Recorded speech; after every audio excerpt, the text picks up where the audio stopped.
Mel, welcome to the Astroben podcast. How are you? Oh, I'm good. Thank you so much for having me. No, thank you. Let's dive straight in there because it's been a busy time for you guys at Spaceport Cornwall. So, yeah, tell us about the last. Well, what's this year been like? As in 2023, it's been pretty full already. We started the year with the launch campaign leading into launch on the night of January 9th, which was intense, really exciting, but obviously didn't go to plan. So since then, we've just been, you know, dusting ourselves off, planning what's next, supporting Virgin Orbit, and working with the regulator and all that kind of fun stuff. So yeah, it's been busy, very busy. Yeah, well, I was excited to chat to you. Obviously, there's not a the UK space industry is growing, but compared to the other side of the pond, we don't have launches every day. Well, we don't have launches, so it was a big deal. And I was quite surprised at how excited I was that sort of moment up until the launch, because on the one hand, it's a modified 747, but it was still seeing it take off. Like, you did feel that sort of patriotic sense of, wow, this is actually happening, which is super exciting. What did you feel when it took off? Yeah, it's just so much pride. It's been a really long time and a lot of hard work, and by, an incredibly passionate team with my team as well as Virgin Orbit as well. So it meant a lot to see it take off. I was in the studio doing a live stream and I was meant to be in there for that moment, commentating on it. And I was like, no, I have to see this with my own eyes. So I just kind of downed mic and went outside to see it happen because I just couldn't miss that. To see it, I obviously saw her doing flight tests or test flights and things, but not with the rocket on it. So I had to see that myself. Oh yeah, and And and we a big moment. historic, and it's almost it almost doesn't matter that the mission go. Obviously, it matters to all the stakeholders and the companies and the people involved, but the main point of it was sort of demonstrating the launch capability, and that all went, from a spaceport's point of view. I guess it went well for you guys because the rocket left and the airplane returned. Like, do you see it like that? What sort of positives do you take away from that mission? Oh, yeah, absolutely. We take so many positives away from, enabling the launch to happen, all the, years of hard work to get to that point, operationally proving that capability for the first time in the UK was huge, and we did that. Everybody got back safely. Everybody, we operated in a safe way. So from a license perspective, we did everything. We put on an event for it. We had years of people telling us nobody was ever going to come and see that launch happen, and we were inundated, and we managed the crowds, and we built the excitement up of the local community and the young people. And I had a stack of letters when I got into the office today from a school saying, to them it didn't really matter. The satellites didn't get to where they needed. They were so excited and inspired to know that we can launch to space from the UK. So there's so many positives. And I, always remind myself of that. But yeah, at the end of the day, I feel massively for Virgin Orbit and for the satellite companies that didn't get to where they needed to be. So for us, it's part of our role as a spaceport to ensure that we're, delivering satellites to space successfully in the future. And we'll just learn from that, and we'll take those learnings and be open and transparent and move forward so we can get the next one spot on and help all those involved do that. So a little bit of a mixed bag, to be honest. Yeah, no, I understand.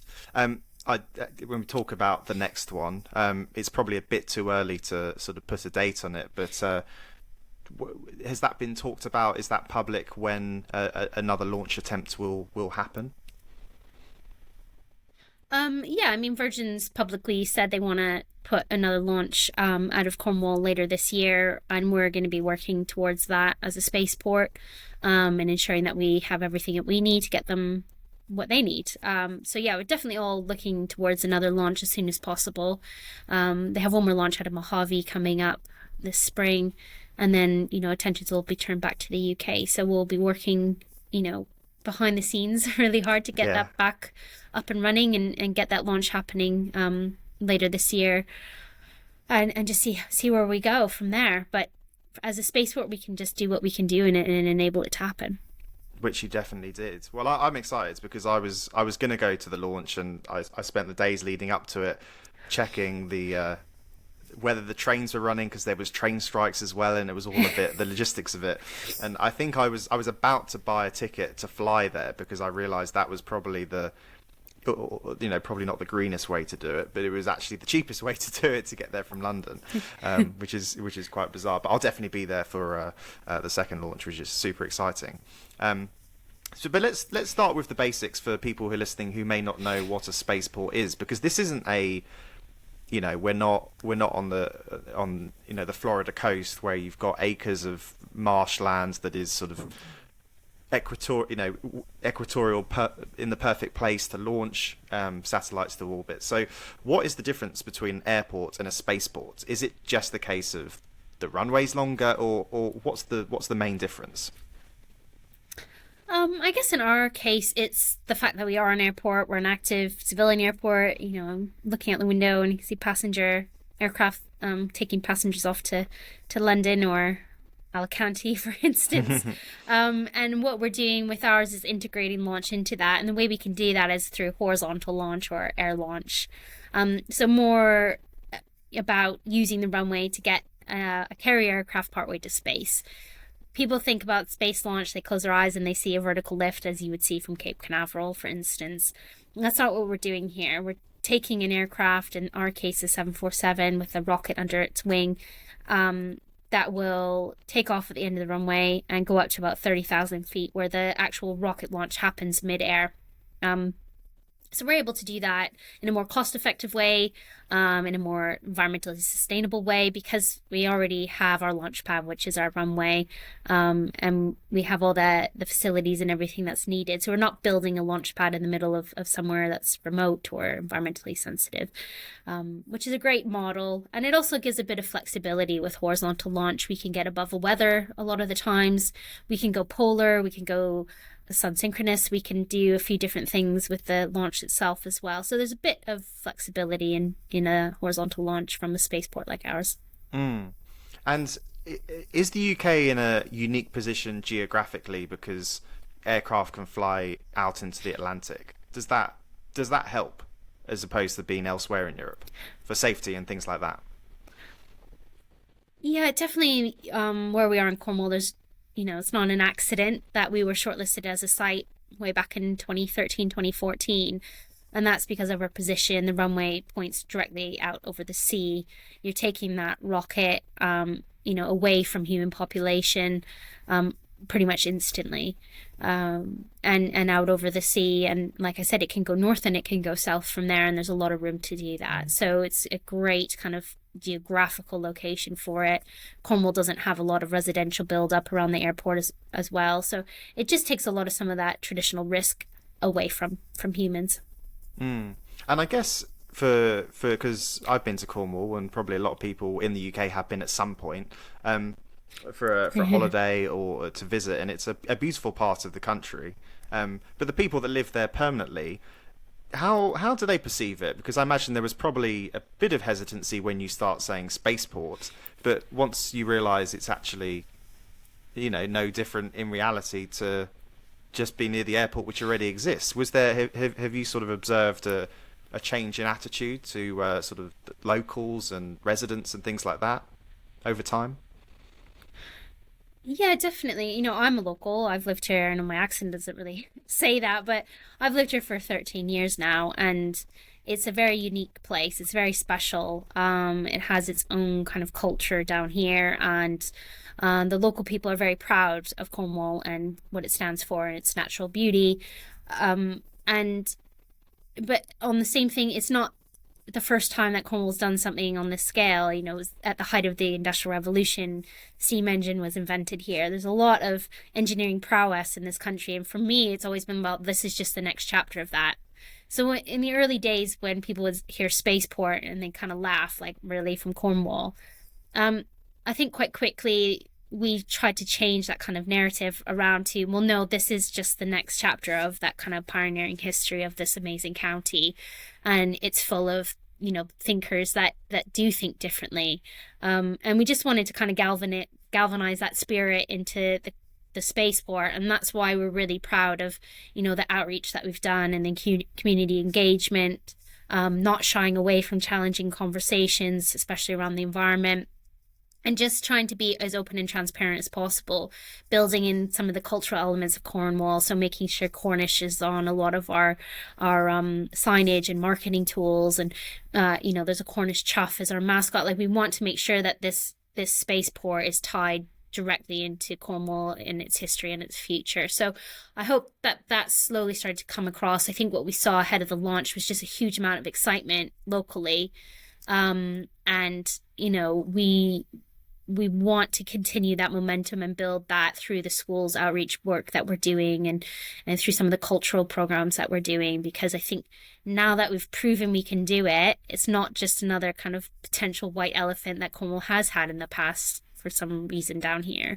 And that we make sure that we back up everything that we're saying we're going to, because we all live here. We drop our kids off at the same schools, and, it's a small community, and people will ask you on the street what you're doing about things, and they will challenge you. And, for me, it's important that we back up what we say we're going to do.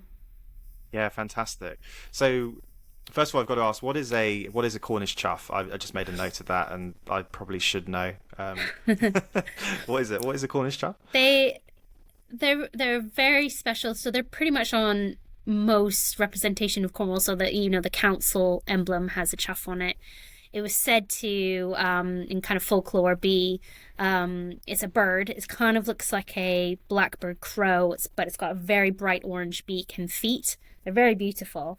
And they live in the cliffs around the coast, and they pretty much went extinct, but they're kind of back. And they were said in folklore that it was when King Arthur died that his spirit went into a chough. So they have this really strong tie and cultural relevance to Cornwall and its environment and the sea and, lots of different things, and kind of coming back from adversity. So we did a competition for school children to help us design our mascot.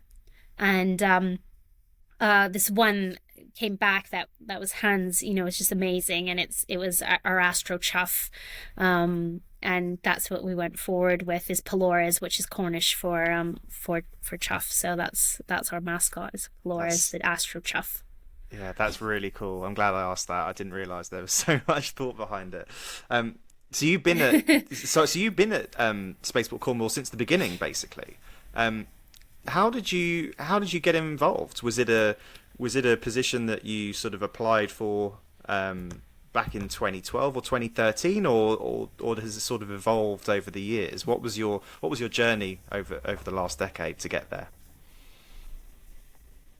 Yeah, it's definitely evolved. My background is not space, which I think has been a benefit, actually, because I think I come at it from a bit of a different perspective. And the space industry is interesting because it's changing in that it's there's so many new areas of growth and commercialization that you're seeing new entrants to the market that don't have space backgrounds. And they're using space in different ways, and they're approaching challenges in different ways. And I think that's really powerful for the industry. My background, I'm actually an economist, and I specialized in a very niche area of aerospace marketplaces around the world. And I was initially working here when the airport was bought by Cornwall Council from the military, and the council were like, great, we can do the kind of airline side of things, but what we want is somebody to come in and help use this asset for attracting high-tech companies or aerospace companies to come and make the most of it. So I was initially brought in to help do that. And then a couple of years after doing that, Spaceport kind of landed in our inbox, and it was that shortlisting of the Launch UK program of identifying sites around the country that could potentially operate a spaceport. And so for the first year, maybe 2 years, it was a tentative. My predecessor and I were looking at, like, is this even possible? Can we do it? Do we want to do it? How much will it cost? Who will use it? All those questions. So we were just kind of picking away at it slowly, and then it just built and built and built from there. And my role evolved with that. So went from kind of writing the bids and lobbying government, and then when my predecessor Miles left at the end of 2020, I stepped into the role as head. So it's definitely evolved. No, fantastic. And I think that's encouraging to hear, you know, people like yourself in leadership positions that don't come from a space background, because as the space economy is growing, it's becoming more accessible for people of all backgrounds to have a career in space. So that's really encouraging. How significant is Spaceport Cornwall to the UK's broader space strategy? Obviously, very well supported by the UK Space Agency. And how does it sort of fit in with the other spaceports as well? Is there a sort of a bit of healthy competition between the different spaceports, or is there a sort of broader strategy for the UK when it comes to space? There's definitely a broader strategy. So there's a national space strategy, which was launched, no pun intended, I think it was the end of 2021. And that was important because the industry for a long time has been asking for a government-led strategy. You know, what do you want the sector to be doing in the UK? Where are the opportunities? And then obviously, how can we help fund some of those opportunities? And what came out of that launch strategy, the national space strategy, number one of their 10-point plan was small satellite launch from Europe. And it wasn't just UK, it was Europe, and capturing that marketplace. If you look at the national space strategy throughout, it mentions access to space and launch and has pictures of Cornwall throughout most of it. So we're fundamental in that. And the Launch UK program that was started, way back in 2013, that's what it's all about, servicing this satellite marketplace that we have here in the UK that is currently going all over the world to launch to space. Well, we need to capture that here. And that's why spaceports, became a thing. It's like, well, we should be launching our own satellites from initially more of a commercial perspective, but now what's going on with, what we've seen with Kazakhstan and Soyuz is geopolitically, we need to be able to launch our own satellites if we're making them and building them. So that's where it kind of came from. There's several spaceports around the UK. We're the first that got licensed and obviously the first to launch. But our friends up in Scotland are looking like they'll be next, which is fantastic. I know the media's always like to kind of pitch it as a UK space race, and it's not really ever been that. Some sites maybe, but for us, we've just been like, let's just focus on what we're doing, not get caught up in that. But also for us, it's about, we want to capture this for the UK. And that is a UK proposition. We're very different sites. We have different customers, and very different business models. And, as the market grows, we'll grow in different areas as well. So we definitely share best practice, and we get together. We have a kind of a spaceport head kind of group that we work together on. So yeah, it's more collaborative than anything, than real competition. Yeah. No, I completely get it. And I guess you just compare it to the airline industry and look how many main airports there are in the UK or every country in the world. Like, this market's going to be so big. It's not like there's going to be a sort of limit on the amount of players. So thinking about Spaceport Cornwall and future projects, are there any other space-based launch facilities that you can speak of that may potentially come to Cornwall one day? So, for instance, things like space tourism and things like World View, those kind of balloon, low Earth orbit space tourism experiences. Is there an opportunity there for Spaceport Cornwall to be a hub for a launch capability of those sorts of experiences, do you think?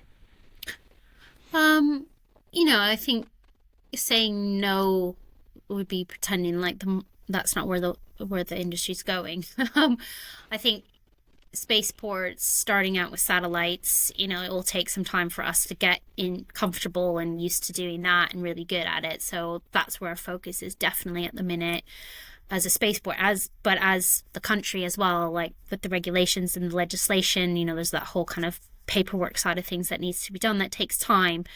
And they've just really started to do that in the US. and they're 50 years almost ahead of us in the launch game. So we'll, continue to monitor what's going on. I think we need to get satellite launch really cracked properly here. We're interested in things like microgravity experiments and in human space flight from a kind of more scientific perspective initially.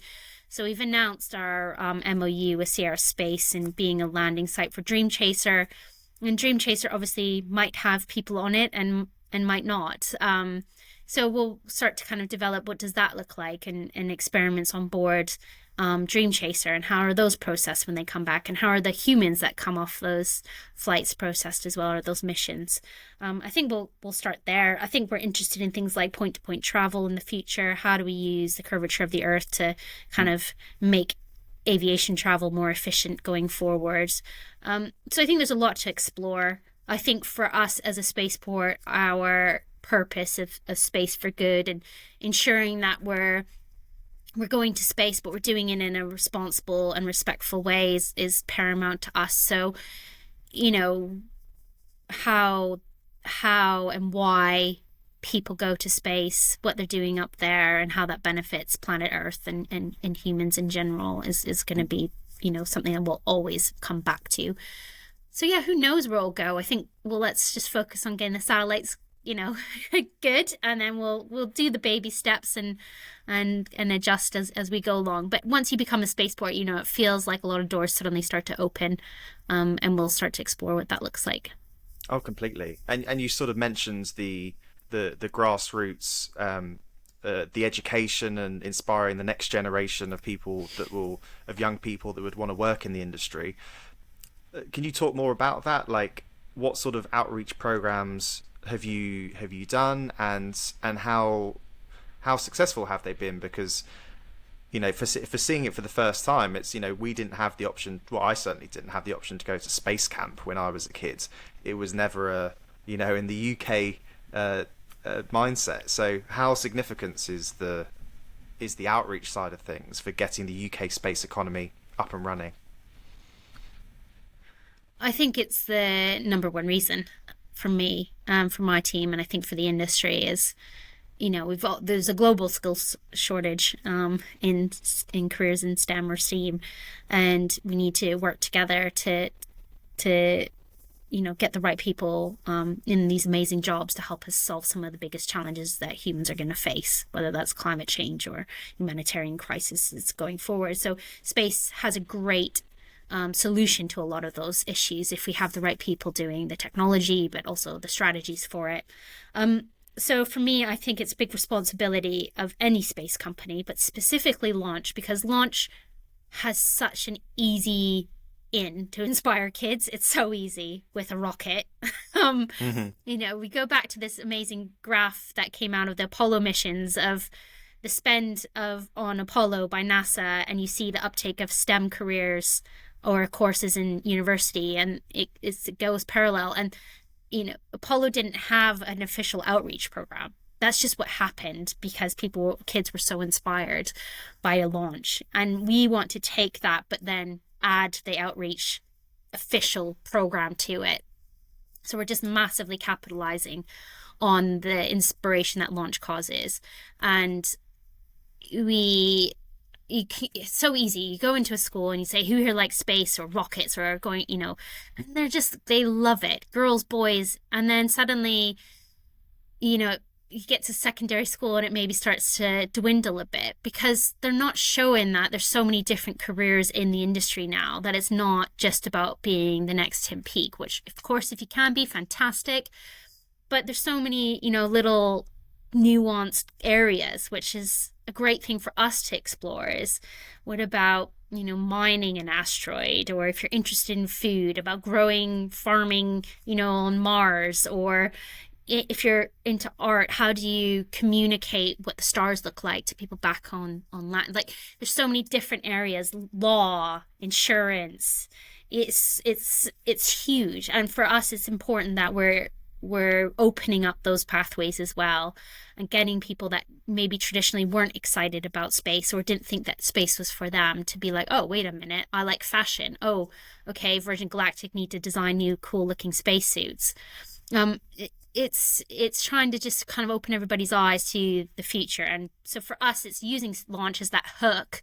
But then once we've got them, it's like, well, here you go. Here's all the different areas you can look at. And then working with the HEFE colleges and universities to design the courses or to help build the courses so that they can be inspired, see the different career paths, and then actually go on and get those courses for them to then go into the industry. So that's how we're kind of approaching it, and it's already working. We've been doing our outreach work for 8 years now, and kids that we were talking to in primary school are now taking those courses in university. So we have this, case study of it does work, and I've got parents and teachers, sending us letters and emails saying, oh yeah, my you came and spoke to my child, and when they're in year 5, and now they're, graduated from whatever degree and are working for Airbus or whoever. So it's works, and we want to continue to build that. Yeah, that's excellent. That's so rewarding, and forget the next Tim Peake. There'll be young girls who want to be the next Melissa Thorpe. 100%. Tired, and yeah, exhausted. No, but joking aside, that is true. Yeah, and I think for girls especially is important, definitely. Yeah, can you discuss the role of head of spaceport?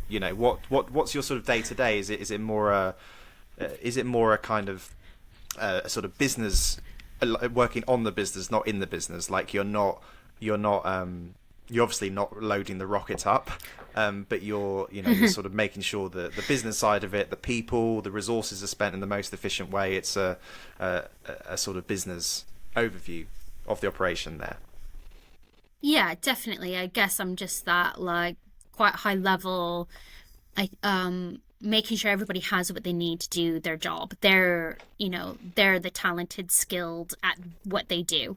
I am not an expert in a lot of the stuff that I get to see, but that's not my expertise. But I need to make sure that those people have the facilities, the money, the accommodation, whatever it might be, to feel supported so they can go on and do the best job that they can. So for me, it's leading the team to do what they need to do. It's working a lot with politicians, government policy, getting the money, building relationships. Every day is totally different in my job. So today, for instance, I was in with our regulator in the morning. I had them meetings with Virgin and the airport side of the team. And then I came in here, I did a media interview, I spoke to a school virtually from the Isles of Scilly, I'm now speaking to you, I then have to do a budget call after this. So every day is totally different, and it's, I guess mine, across all stakeholders. My stakeholders are immense, and they're very, it goes from number 10 to one of the biggest brands in the world at Virgin to, a spaceflight regulator or agency like NASA. So those are the people that I have to make sure are happy every single day. So it's challenging, definitely, but I love it. Yeah, it sounds exciting. I'm sure a lot of people listening to this would be like, that sounds like a really cool job. But it's been great to chat. And just before we go, we sort of talked a bit about how you see the future of Spaceport Cornwall, perhaps doing point-to-point travel, certainly launching satellites, but what is your hopes and aspirations for Spaceport Cornwall especially? It's obviously in your DNA now, and you live and breathe the place, and things can change quickly. The industry can grow exponentially, but what's your hopes and aspirations for Spaceport Cornwall? I think it's just, keep getting better at satellite launch with Virgin Orbit, bring in other operators, develop that kind of cluster around launch, so attracting and supporting other satellite businesses to be here as well. So we have this kind of thriving and buzzing kind of space park, really. And really adding value to a rural economy like Cornwall. So not just from a GVA or economic perspective, but that we're adding benefits to people's lives, whether that's aspirational or inspirational culturally, is ensuring that, everybody in Cornwall feels like they are involved with going to space, and that they're proud of how we're representing Cornwall in space. I want to be the first of all carbon neutral spaceport, and then can we be net zero? I think we can if we put our efforts into it. So those are my ambitions, and nobody's told me to stop them yet, so I'll keep doing that. But it always comes back to making sure my team are happy, that we're purpose-led, we stick to our vision, we filter everything through, is this good for space and for Earth, and just making sure, I'm a good mum and wife at the end of every day, so school pickups and dog walks and all that. Well, you're in the right part of the world for dog walks, that's for sure, and it sounds like you've got a very good vision for the future, and thank you for all you do for the UK space industry.